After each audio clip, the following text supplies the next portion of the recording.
এই সংসারের সবথেকে গুরুত্বপূর্ণ তত্ত্ব কোনটা? প্রথম হলো সময়। জন্ম থেকে মৃত্যু পর্যন্ত এই যে সময়, এটাই তো হলো জীবন। দ্বিতীয় হলো জীবন, যাতে আমরা সময়ের সদ্ব্যবহার করি, শ্রেষ্ঠ থেকে শ্রেষ্ঠতর কাজ করার চেষ্টা করি। বহু বছরের এই পরম্পরা, এই সংস্কৃতিকে এগিয়ে নিয়ে যাওয়ার চেষ্টা করি। এই সংসারে আমরা অংশগ্রহণ করতে চেষ্টা করি। তৃতীয় হলো ধন, সেই ধন যা প্রত্যেক ব্যক্তি অর্জন করতে চেষ্টা করেন। এবার এই তিনটি তত্ত্বের মধ্যে একটা সামঞ্জস্য আছে, সমান ব্যাপার আছে। সে ধনই হোক বা সময় হোক বা হোক জীবন। আর সেই সমান ব্যাপার হলো যে যদি আপনি এটা গণনা করতে থাকেন তাহলে তা কমতে থাকে, যদি আপনি এটা ব্যবহার করেন তাহলে তা বাড়তে থাকে। একে সংগঠিত করে রাখতে চেষ্টা করলে এ হাত থেকে ফসকে যায়, কিন্তু যদি আপনি একে সামলে রাখতে শিখে যান তাহলে এমন কাজ করবেন যাতে সংসারের সাথে সাথে পরবর্তী প্রজন্ম লাভবান হবে। যদি কিছু শিখতে চান তাহলে সামলাতে শিখুন, গণনা করা বা সংগঠিত করা নয়। আসুন আর আমার সাথে ভালোবেসে বলুন, রাধা রাধা। এই জীবনে আমাদের দুজন সঙ্গী, এক হলো অন্ধকার আর এক হলো প্রকাশ। এবার যখন এই অন্ধকারে আমরা প্রদীপ জ্বালাই, সেই প্রকাশের জন্য অন্ধকার আমাদের উপর রুষ্ট হয়ে চলে যায়। এবার যদি অন্ধকারকে খুশি করতে যাও তাহলে প্রকাশ আমাদের উপর রুষ্ট হয়ে চলে যায়। এ হলো ঠিক সেই পরিস্থিতি যে আমাদের দুই বন্ধু, তাদের মধ্যে সদ্ভাব নেই। যদি কোনো একজনের মান ভাঙাতে বা খুশি করতে যাও তাহলে দ্বিতীয়জন অবশ্যই রুষ্ট হয়। সেই অবস্থায় আপনাকে বোঝদারের মতো কাজ করতে হবে যে কখন কাকে সমর্থন করতে হবে, কখন কার সাথে চলতে হবে। যদি পারেন তাহলে সকলকে একসাথে নিয়ে চলবেন। যদি কোনো মানুষের মধ্যে বনিবনা না হয় তাহলে তাদের মধ্যে সামঞ্জস্য বজায় রেখে সংসারের রীতিনীতির চক্র চালিত করা, এটাই তো হলো মনুষ্য জীবন। এবার এটা কিভাবে করা সম্ভব? শুধুমাত্র প্রেমের দ্বারা। তাহলে এইভাবেই সবাইকে প্রেমের দ্বারা বেঁধে রাখুন আর আমার সাথে ভালোবেসে বলুন, রাধা রাধা।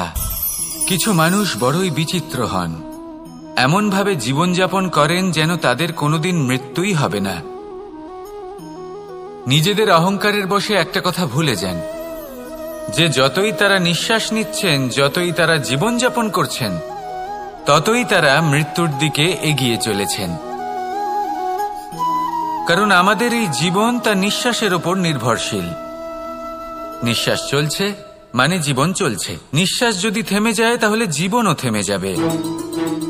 আমাদের জীবনের প্রদীপ যে কোনো মুহূর্তে নিভে যেতে পারে, আর কত সময় বাকি রয়েছে সেই বিষয়ে আমাদের কোনো ধারণাই নেই। তাই যে মুহূর্ত আমরা এখন যাপন করছি সেটার সদ্ব্যবহার করে নেওয়া যাক, কোনো শুভ কর্ম করে নেওয়া যাক, এমন কোনো কর্ম যার দ্বারা আমাদের ব্যক্তিত্বতে এমন এক চমক আসে যে আমাদের মৃত্যুর পরেও এই সংসার আমাদের চিরস্মরণীয় করে। কারণ একটা কথা ঠিক, মৃত্যু হলো একটা অটল সত্য, তাকে মেনে নিতেই হবে, স্মরণীয় করে রাখতেই হবে। যে সময় আছে তার সদ্ব্যবহার করুন আর আমার সাথে ভালোবেসে বলুন, রাধা রাধা। এই সংসারের সবথেকে বড় সুখ কি? কেউ বলবেন নিজের লক্ষ্য প্রাপ্ত করা, কেউ বলবেন ধন উপার্জন করা, কেউ বলবেন নিদ্রাই সবথেকে বড় সুখ, কেউ বলবেন রাজ্য লাভ করা, আবার কেউ বলবেন মাতার হাত থেকে খাবার খাওয়া, আদি ইত্যাদি। কিন্তু যদি সত্যি কথা বলি, এই সংসারের সবথেকে বড় সুখ হলো সেবা করা। কখনো কাউকে সেবা করে দেখুন। এই সেবা দ্বারা অন্য কোনো মানুষের আশীর্বাদ লাভ করাতেই সুখ রয়েছে। আপনার সেবা ভাব দ্বারা যখন কোনো মানুষ নিজের অন্তরাত্মা থেকে আপনাকে আশীর্বাদ করে, তার থেকে বড় সুখ আর কিছুই নেই। কারণ প্রত্যেক মানুষের মধ্যে ঈশ্বর বাস করেন। নরের সেবাই হলো নারায়ণের সেবা। নিষ্কাম সেবা করাই হলো সবথেকে বড় সুখ। তাই নিজের অন্তরে সেবার এই ভাব জাগ্রত করুন। যে সুখের কথা আমি বলছি সেই সুখ অনুভব করেই দেখুন। এই মন সুপ্রসন্ন হয়ে বলবে, রাধা রাধা। মানুষের এই জীবন, মানুষ জন্ম নেয়, একটা নির্দিষ্ট সময়ের পরে এই সংসার ত্যাগ করে চলেও যায়। এবার শুধু এটাই আবশ্যক নয় যে এই জীবনকালকে আপনি যাপন করবেন, শুধু এটাই গুরুত্বপূর্ণ নয়। আবশ্যক এবং গুরুত্বপূর্ণ হলো এটা যে এই জীবনকালে আপনি এমন কিছু করেন যাতে এই সংসারের মঙ্গল হয়, যাতে এই সংসার আপনাকে মনে রাখে, আপনার থেকে প্রেরিত হয়, আপনার মতো হতে চায়, প্রত্যেক বছর আপনার জন্মতিথির অপেক্ষা করে, এমনভাবে আপনার জন্মদিন পালন করে যাতে সেটা মহোৎসবের আকার ধারণ করে। এবার এই জন্মদিন এমনি এমনি মহোৎসবে পরিণত হয় না। তখন হয় না যখন কোনো ব্যক্তি রাজার রূপে বা কোনো গোয়ালার রূপে জন্মগ্রহণ করে। তখন পরিণত হয় যখন একজন মানুষ জন্মগ্রহণের পরে এই সংসারকে কোনো শিক্ষা দিয়ে যান। কিভাবে একজন মানুষ গোয়ালা থেকে রাজা হতে পারে, কিভাবে একজন মানুষ অসত্য থেকে সত্যের পথে চলতে শুরু করেন, অধর্ম থেকে ধর্মের পথে চালিত হতে পারেন, কিভাবে অন্ধকার থেকে প্রকাশের দিকে যেতে পারেন, কিভাবে নিজের আত্মাকে পরমাত্মার সাথে মিলিত করতে পারেন। তা সে রামনবমী হোক বা জন্মাষ্টমী হোক, তাদের জীবনের সাথে জড়িত প্রত্যেক মুহূর্ত একটা পরবের আকার ধারণ করে। তাহলে আপনিও এইভাবে নিজের জীবন যাপন করতে থাকুন। এই সংসারে শুধু ভালোবাসা বিতরণ করুন, কিছুটা এমন ভাবে বিতরণ করুন যাতে আপনি এই সংসার থেকে চলে যাওয়ার পরেও এই সংসারে আপনি শুধুই ভালোবাসা বিতরণ করতে পারেন। যদি আপনি এরকম করেন, সংসারকে প্রেরণা দেন, তাহলে আপনার জীবনও রাধা কৃষ্ণের প্রেমের মতোই অলৌকিক এবং দৈব হয়ে উঠবে। আসুন আর আমার সাথে ভালোবেসে বলুন, রাধা রাধা। আপনি এটা শুনে থাকবেন যে ছোট্ট একটা বালক, সে ঈশ্বরের প্রতিরূপ হয়। কিন্তু এমন কেন বলা হয় তা কি আপনি কখনো ভেবে দেখেছেন? আমি আপনাকে বলছি, কোনো একটা ছোট্ট বালককে দেখুন, সে কি করে? সকলকে সমান চোখে দেখে। ওর মনে না কোনো ছলনা রয়েছে, না কোনো কপটতা, না অহংকার রয়েছে, আর না কোনো বিষয় নিয়ে কোনো চিন্তা। সকলকে সে সমান চোখে দেখে আর নিজের মধ্যেই প্রসন্ন থাকে, সকল বিকার থেকে মুক্ত। এগুলোই তো সেই গুণ সেই বালকের মধ্যে, যা হলো ঈশ্বর স্বরূপ। এবার ভেবে দেখুন, যদি প্রত্যেকটা মানুষ এই ছোট বালকের মতো সেই সব গুণ নিজের মধ্যে জাগ্রত করে তোলে, তাহলে কি হবে? তারাও ঈশ্বর তুল্য হয়ে উঠবে। তাই আপনিও এটাই করুন, নিজের মনকে বিকার মুক্ত করুন সেই ছোট্ট বালকের মতো। মনের মধ্যে না কোনো চিন্তা রাখবেন, না মোহ, না ক্রোধ, না কোনো রকমের ছলনা বা কপটতা। সবাইকে সমান চোখে দেখুন আর নিজের মনেই প্রসন্ন থাকতে শিখুন। এই মন প্রেমময় হয়ে বলবে, রাধা রাধা।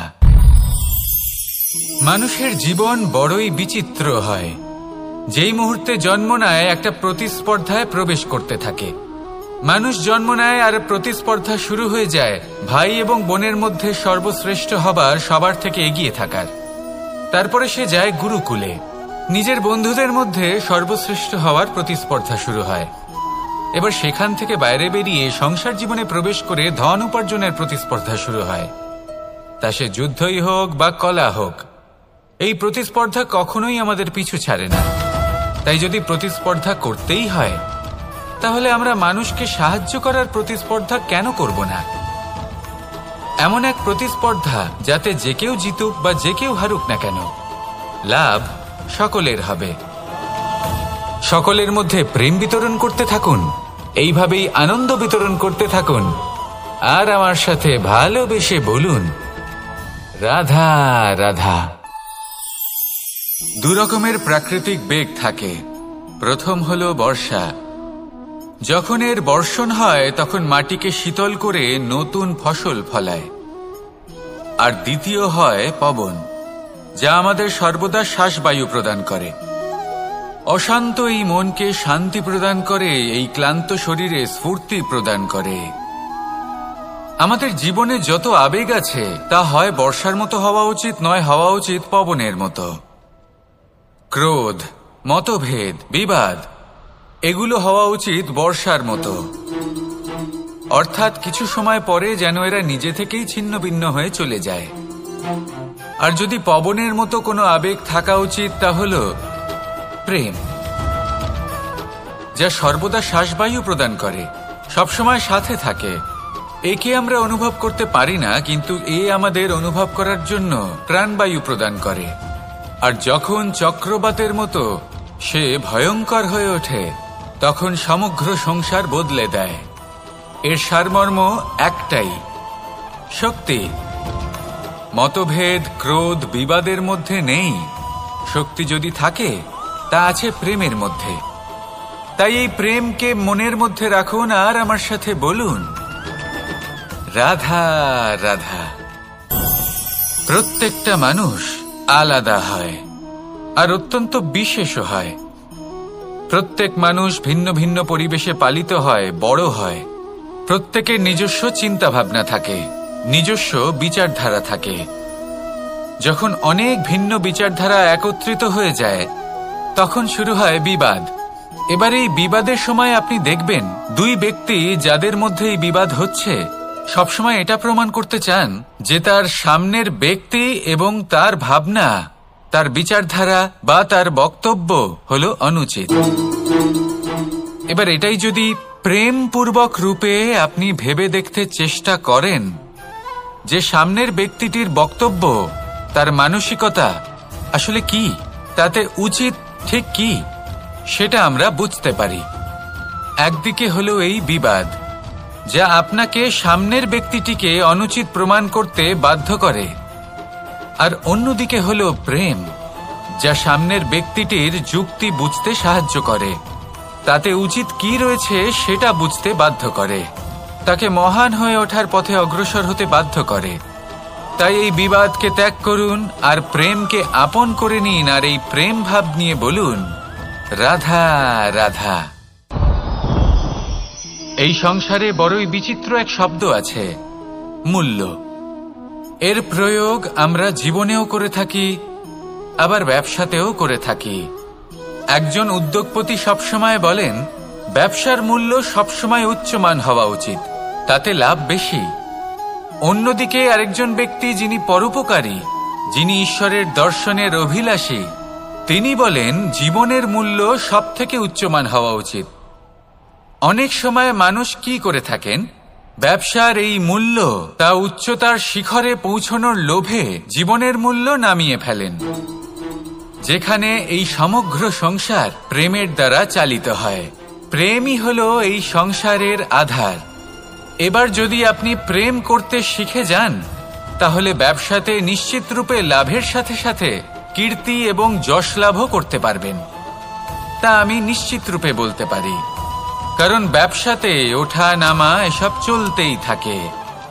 জীবনকে আপনি যদি একবার উচ্চতায় নিয়ে যেতে পারেন, তাহলে তা কখনোই নামবে না। আসুন আর আমার সাথে ভালোবেসে বলুন, রাধা রাধা। যা বাধা দেয় তা হলো অবরোধ, যা এগিয়ে নিয়ে যায় তা হলো বিকাশ, আর যা ভাগ করে দেয় তা হলো গুণ। আপনি সবাইকে আনন্দ দিন, তার বদলে আপনিও আনন্দ পাবেন। আপনি সবার মধ্যে প্রেম ছড়ান, আপনিও তার বদলে প্রেমই পাবেন। এই দেখুন না, মেঘেদের দেখুন। এই যে মেঘ, এই মেঘের গুণ এইটা নয় যে এরা জল সংগ্রহ করে রাখে। এদের গুণ হলো এটাই যে এই মেঘ সকলের মধ্যে জল ভাগ করে দেয়। ধরিত্রীর এবং জগতের তৃষ্ণা নিবারণ হয়।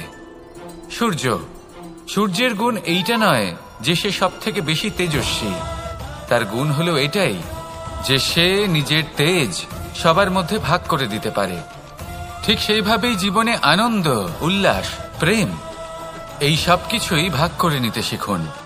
এটাই হলো একটা গুণ, আর তার বদলে আপনি দ্বিগুণ আনন্দ, দ্বিগুণ উল্লাস, দ্বিগুণ প্রেম অবশ্যই পাবেন। যদি আপনি এই সবকিছু নিজের কাছেই জমিয়ে রাখেন, তাহলে আপনি নিজের বিকাশে নিজেই বাধা দেবেন। আসুন আর আমার সাথে ভালোবেসে বলুন, রাধা রাধা। আপনি কখনো মাখনের হাঁড়ি ভেঙেছেন? কত আনন্দ পাওয়া যায়। এই মাখনের হাঁড়ি ভাঙলে পুরো মাখন আমাদের গায়ে এসে পড়ে আর মন উচ্ছ্বসিত হয়ে ওঠে। কিন্তু তার জন্য বালগোপালদের কত চেষ্টা করতে হয় সেটা কখনো ভেবে দেখেছেন? প্রথমে বড়ই পরিশ্রম করে একের উপর এক সাবধানে ওপরে চড়তে হয়, তারপরে ভারসাম্য বজায় রাখতে হয়, পড়ে গেলে হবে না।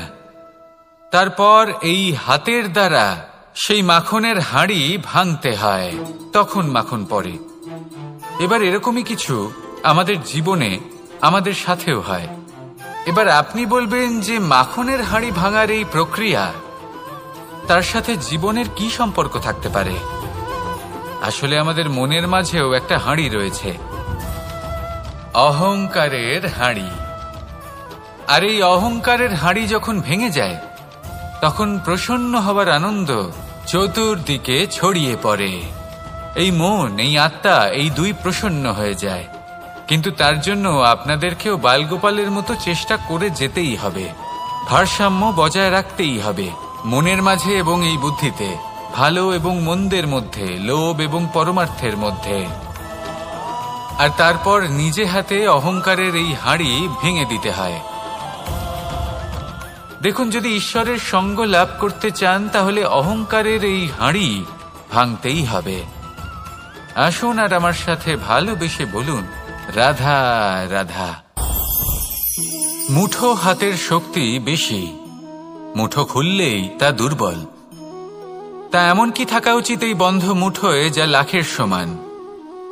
মানসিকতা এবং স্বপ্ন। মানুষ জন্মগ্রহণ করে, তার মানসিকতা সময়ের সাথে উন্নত হয়। মানসিকতা অনুযায়ী সে স্বপ্ন দেখে, আর সেই স্বপ্ন সার্থক করতে সে পরিশ্রম করতে থাকে। কিন্তু খুব গুরুত্বপূর্ণ একটা কথা আছে যা আপনার মনে রাখা উচিত। আপনার এই মানসিকতা, আপনার এই স্বপ্ন, তা যেন আপনার নিয়ন্ত্রণে থাকে। আপনার বন্ধ মুঠোয় যেন এর লাগাম থাকে, আপনি যেন এর প্রভু হন। যদি তা হয়, তবেই আপনি লাভবান হবেন। যদি এরা আপনাকে নিয়ন্ত্রণ করতে থাকে, যদি আপনার মুঠো খুলে যায়, না পথ আপনার নিয়ন্ত্রণে থাকবে, না মানসিকতা থাকবে, না স্বপ্ন নিয়ন্ত্রণে থাকবে। আর যদি তাই হয়, তাহলে আপনি আপনার ভবিষ্যৎ নষ্ট করে ফেলবেন। তাই নিয়ন্ত্রণ করতে শিখুন নিজের বিচার বুদ্ধি, নিজের মানসিকতা, নিজের স্বপ্নকে। নিজের এই স্বপ্ন পূরণ করুন আর আমার সাথে ভালোবেসে বলুন, রাধা রাধা। এই সংসারের সব থেকে কঠোর ধাতুর মধ্যে একটি হলো লোহা। লোহা দিয়ে আমরা অনেক অস্ত্র শস্ত্র লাভ করি, অনেক বস্তুও লাভ করি। এবার এই লোহাকে কাটার জন্য, একে কোনো আকার দেওয়ার জন্য কি প্রয়োগ করতে হয়? লোহা। এবার এই কথাটা আমরা সকলেই জানি যে লোহার দ্বারাই লোহাকে কাটতে হয়। এবার এই কথা আমি আপনাকে কেন বলছি? এরপরে খুব বড় একটা প্রশ্ন আসে, যা খুব বড় শিক্ষা দিয়ে যায়। এটা কেন হয় যে আমরা একটা লোহা দিয়ে একটা লোহাতে আঘাত করছি, কিন্তু যে লোহা দ্বারা আঘাত করছি তার আকার বদলাচ্ছে না, যার উপর প্রহার করছি তার আকার বদলাচ্ছে? এতে পার্থক্যটা কোথায়? পার্থক্য হলো তাপমাত্রার। দেখুন, যে লোহাকে আমরা কাটতে চাই তার তাপমাত্রা বাড়াতে হয়, তাকে গরম করতে হয়। আর যে লোহা দ্বারা আমরা আঘাত করতে চলেছি, সেই লোহা আমাদের ঠান্ডা রাখতে হয়। অর্থাৎ ঠান্ডা লোহা গরম লোহাকে কেটে দেয়। এবার এই শিক্ষা কি আমাদের জীবনে যথেষ্ট নয়? আমাদের জীবনে অনেক সমস্যা আসতে পারে, কিন্তু আমাদের এই বিষয়ে বিশেষ খেয়াল রাখতে হবে যে আমাদের মনকে আমরা যেন ঠান্ডা রাখি, এই মস্তিষ্ককে শান্ত রাখতে হবে। যদি আমরা ক্রোধ বা ঈর্ষার আগুনে জ্বলতে থাকি, বিদ্বেষের আগুনে জ্বলতে থাকি, তাহলে আমরাও সেই লোহার মতোই হয়ে যাব যার তাপমাত্রা অত্যন্ত বেশি। তখন যে কেউ এসে আমাদের বিচ্ছিন্ন করে চলে যাবে। মনে রাখবেন, যিনি যত বেশি স্থির বুদ্ধির অধিকারী, যিনি হলেন সব থেকে বেশি শান্ত, তিনি হলেন সব থেকে বেশি বলশালী। তাহলে শান্ত থাকুন আর আমার সাথে ভালোবেসে বলুন, রাধা রাধা। এই সমগ্র সংসারের সবথেকে গুরুত্বপূর্ণ ব্যক্তি কে? স্বয়ং আপনি। নিজের জন্য তো বটেই, তাই না? কারণ যখন আপনি জন্মগ্রহণ করেন, নিজের চোখ খোলেন, এই সংসারে আসেন, তখনই তো এই সংসারকে আপনি দেখতে পান, অনুভব করতে পারেন। এখানকার আবেগ, এখানকার মানুষজন তখন থেকেই অনুভব করেন। যদি আপনি না থাকেন তাহলে এই সংসারের অস্তিত্ব আপনার কাছে শূন্যের সমান, তাই না? আপনি না থাকলে এই সংসারও আপনার কাছে নেই। এবার সবাই বলবেন যে এ তো সত্যি কথা, সেই অনুযায়ী তো আমার স্বার্থপর হওয়া উচিত, অহংকারী হওয়া উচিত, কারণ আমার কাছে আমিই তো সবকিছু। দৃষ্টিভঙ্গি পাল্টে দেখুন। আপনার কাছে সবথেকে বেশি গুরুত্বপূর্ণ ব্যক্তি কে? আপনি নিজেই। সেই মানুষটি কেমন হওয়া উচিত একটু ভেবে দেখুন। সবসময় সকলকে সাহায্য করুন, একসাথে মিলে পরিশ্রম করুন, সাহায্য করুন অন্যদেরকে। এটা অতি আবশ্যক। এবং তার থেকেও বেশি গুরুত্বপূর্ণ হলো এটাই যে আপনার মনে যেন কখনো এই বিষয়ে ভয় না থাকে যে আমি আমার প্রিয়জনদের, আমার কাছের মানুষগুলিকে হারিয়ে ফেলব। এই ভয় কখনোই মনের মধ্যে থাকা উচিত নয়। যদি ভয় থাকে তাহলে থাকুক এই বিষয়ে যে সকল মানুষ আমার জীবন থেকে, আমার থেকে দূরে চলে যাচ্ছেন, তাদের বাধা দিতে দিতে আমি যেন নিজেকেই না হারিয়ে ফেলি, নিজের অস্তিত্বকেই না হারিয়ে ফেলি, নিজের ব্যক্তিত্বকে, নিজের বিচারধারাকে, নিজের করুণার শক্তি না হারাই। তাহলে এই ভয় ত্যাগ করুন আর আমার সাথে ভালোবেসে বলুন রাধা রাধা। মানুষের দুটো রূপ রয়েছে। এক, আমাদের এই মুখ যা শুধুই চোখে দেখা যায়, আর দ্বিতীয় আমাদের এই মন যা শুধুমাত্র অন্তরাত্মা দ্বারা দেখা যায়। এবার আমাদের এই মুখ তা ঈশ্বর সকলকেই আগে থেকেই প্রদান করেছেন, কিন্তু এই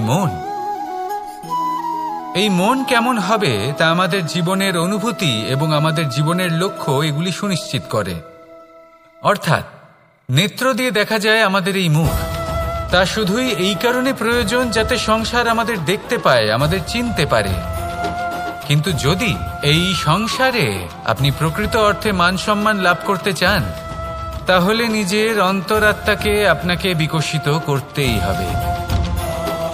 দেখুন, কথায় আছে এই যে অসুর, তা শারীরিকভাবে উপস্থিত নয়, তা মনের মধ্যে থাকে।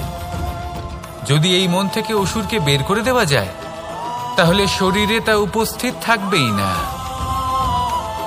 তাই মনকে শুদ্ধ করুন আর আমার সাথে ভালোবেসে বলুন রাধা রাধা।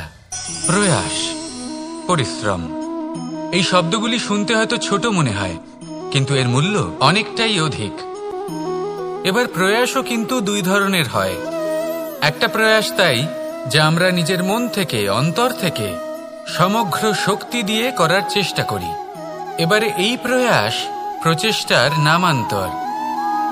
কিছু প্রয়াস এমনও হয় যেমন দ্রুতক্রীড়া খেলা। মানুষ বলেন আজ একটু প্রয়াস করি, একটু দ্রুতক্রীড়া খেলেই দেখি, যদি বিজয়ী হই তবে ভালো ব্যাপার, যদি না হই তবে আর কখনো খেলবো না। এটাও কিন্তু প্রয়াস, কিন্তু এই প্রয়াস পরিশ্রম নয়। পাণ্ডবদের দেখুন, ওনারা যখন পরিশ্রম করেছিলেন তখন খাণ্ডবপ্রস্থকেও ইন্দ্রপ্রস্থ বানিয়েছিলেন। দ্রুতক্রীড়া খেললেন, সেই মুহূর্তেই ইন্দ্রপ্রস্থ হারিয়ে ফেললেন। পরিশ্রম করলেন, সগৌরবে রাজা হলেন। দ্রুতক্রীড়া খেললেন, তখন এক মুহূর্তে রাজা থেকে নিঃস্ব হয়ে গেলেন। সারমর্ম এটাই যে দ্রুতক্রীড়া কখনো কখনো আপনার মিত্র হতে পারে, কখনো সে আপনাকে বিজয়ী করতে পারে, কিন্তু প্রয়াস এবং পরিশ্রম যখন একসাথে মিলিত হয় তখন তা সর্বদাই আপনার সাথে থাকে। প্রয়াস করতে থাকুন, পরিশ্রম করতে থাকুন, আর আমার সাথে ভালোবেসে বলুন রাধা রাধা। মানুষ কখনো কখনো সময়কে নিয়ন্ত্রণ করতে চেষ্টা করে, কখনো কখনো সময়ের গুরুত্ব বুঝতে পারে না। এটা ভাবে যে এই কিছু মুহূর্ত কেটে যাক, একে অতিবাহিত করি, তাহলে কি বা হবে, কয়েকটা মুহূর্ত মাত্র। কিন্তু তা নয়। আজকের একটা মুহূর্ত ভবিষ্যতের অনেক বড় পরিবর্তনের ভিত হতে পারে। আজকের একটা মুহূর্ত আপনার ভবিষ্যৎকে উজ্জ্বল করে তুলতে পারে। সেই জন্য ছোট ছোট মুহূর্তগুলিকে অদেখা করবেন না। সময়কে কাজে লাগান, পূর্ণরূপে কাজে লাগান। এবার যদি আপনি কাউকে সাহায্য করতে চান আর সেই কারণেই যদি থেমে থাকেন, তাহলে ঠিক আছে, কারণ আপনি কাউকে সাহায্য করে তার জীবনকে আরো ভালো করে তুলতে চাইছেন, আরো শ্রেষ্ঠ করতে চাইছেন। এই পুণ্য, এই কর্ম ফিরে আপনার কাছেই আসবে আর আপনার জীবনকে শুভ করে তুলবে। কিন্তু যদি আপনি আলস্যের কারণে থেমে থাকেন এবং কিছুই না করেন, সময় নষ্ট করেন, তাহলে কিন্তু একটাই ঘটনা ঘটবে, আপনার ভবিষ্যৎ বিপদগ্রস্ত হয়ে পড়বে, আর কিছুই নয়। সেই জন্য এটা বোঝা প্রয়োজন যে কখন থামতে হবে এবং কেন থামতে হবে। যদি আপনার থামার কারণ এবং সময় অনুচিত হয়ে থাকে, তাহলে আপনার ভবিষ্যৎ কখনোই উচিত হতে পারে না। সেই জন্য সময়কে সম্মান করুন আর পূর্ণ ব্যবহার করতে শিখুন। আর আমার সাথে ভালোবেসে বলুন, রাধা রাধা। জীবনে সবসময় সেটা হয় না যা আমরা চাই, তেমন ভাবে হয় না যেমন ভাবে আমরা চাই। এবার তাতে আমরা দুঃখ পাই, নিরাশ হয়ে পড়ি, ভাগ্যকে দোষ দিই অথবা অন্য কাউকে বা নিজেকে। কিন্তু সত্যটা কি সেটা আমাদের জানতে হবে। এই সংসার নির্মিত হয়েছে পাহাড় দ্বারা এবং পাথর দ্বারা, তাই প্রত্যেক স্থানে ছোট ছোট ছোট ছোট নুড়ি পাথর তো অবশ্যই থাকবে। এগুলো এড়িয়ে যাওয়া সম্ভব নয়, আর এই কথাটা আমরা সকলে জানি। এবার এইভাবেই আমাদের জীবনে নানান রকমের সমস্যা লেগেই থাকে। এর হাত থেকে কোনোভাবেই নিস্তার পাওয়া সম্ভব নয়। একটা সমস্যা এড়াতে যান, দ্বিতীয় চলে আসবে, দ্বিতীয় সমস্যা এড়াতে যান, তৃতীয় চলে আসবে। কিন্তু সমস্যা জীবনে থাকবেই, আর আপনাকে সাহায্য করার জন্যই থাকবে কোনো না কোনো রূপে। আপনার চারপাশে পাথর আছে, এটা আপনার উপর নির্ভরশীল আপনি কি করবেন, কোন পথে অগ্রসর হবেন এবং কিভাবে অগ্রসর হবেন। এবার দেখুন, এটা তো সবসময় সম্ভব নয় যে আপনার পদতলে ফুলের চাদর থাকবে, এটা তো অসম্ভব। সেই জন্য উচিত এটাই হবে যে আপনি পাদুকা পরিধান করে জীবনে অগ্রসর হন। এর সারমর্ম এটাই, যখনই জীবনে সমস্যা আসবে দৃঢ় হয়ে সম্মুখীন হন এবং এটা বোঝার চেষ্টা করুন যে এই সমস্যা জীবনে কেন এলো, কি শিক্ষা দিয়ে গেল। আপনার মধ্যে দোষ অবশ্যই থাকবে, তাকে গুণে পরিবর্তিত করুন। এই জীবন আরো বেশি সহজ সরল হবে এবং প্রসন্ন হয়ে বলবে, রাধা রাধা। অনেক মানুষ আমাকে এসে বলেন যে, কানাই তোমার কথাগুলি তো আর কি বা বলি, তোমার কথা কি থেকে কি করে ফেলতে পারে, অসম্ভবকে সম্ভব করে ফেলতে পারে। এত শক্তি তোমার কথাতেই রয়েছে, তো অন্য কিছু করার কোনো প্রয়োজনই কোথায়। এবার ওনারা এই কথাটা বুঝতে পারেন না যে জ্ঞান শুধুমাত্র শব্দের সমন্বয় মাত্র, কিন্তু এর অর্থ কি সেটা জানার জন্য অনুভব করা প্রয়োজনীয়, সেই পথে চলা প্রয়োজনীয়। এই অভিজ্ঞতাই আপনাকে অর্থ বুঝিয়ে দেবে। ঠিক যেমন তুমি কর্ম করতে থাকো, ফলের চিন্তা করো না, এটা শুধুই শব্দ। এর সারমর্মটা কি, এর অর্থ কি সেটা বোঝার জন্য সেই পথে আপনাকে অগ্রসর হতেই হবে, সেটা যাপন করতে হবে, কর্ম করতে হবে নিরন্তর। এটা ভাবলে হবে না যে আমি কি আমার কর্মের ফল আদৌ পাবো কিনা, তবেই আপনি এই কথার অর্থ বুঝতে পারবেন। কখনো ভেবে দেখবেন, আমাদের বাড়িতে যারা জ্যেষ্ঠ আছেন, বড় আছেন, আমরা তাদের পুজো করি, তাদের সেবা করি, আমরা তাদের চরণ স্পর্শ করি। কেন? কারণ ওনাদের কাছে আমাদের থেকে অনেক বেশি জীবনের অভিজ্ঞতা থাকে। জীবনে শুধুমাত্র জ্ঞান শোনাটা প্রয়োজনীয় নয়, তা বুঝতে পারা প্রয়োজনীয়। তা যদি যাপন করেন তবেই অভিজ্ঞতা হবে, তবেই প্রকৃত অর্থ বুঝতে পারবেন। তাহলে জ্ঞান শুধু শুনবেন না, বুঝুন, তাকে আচরণে আনুন এবং আমার সাথে ভালোবেসে বলুন, রাধা রাধা।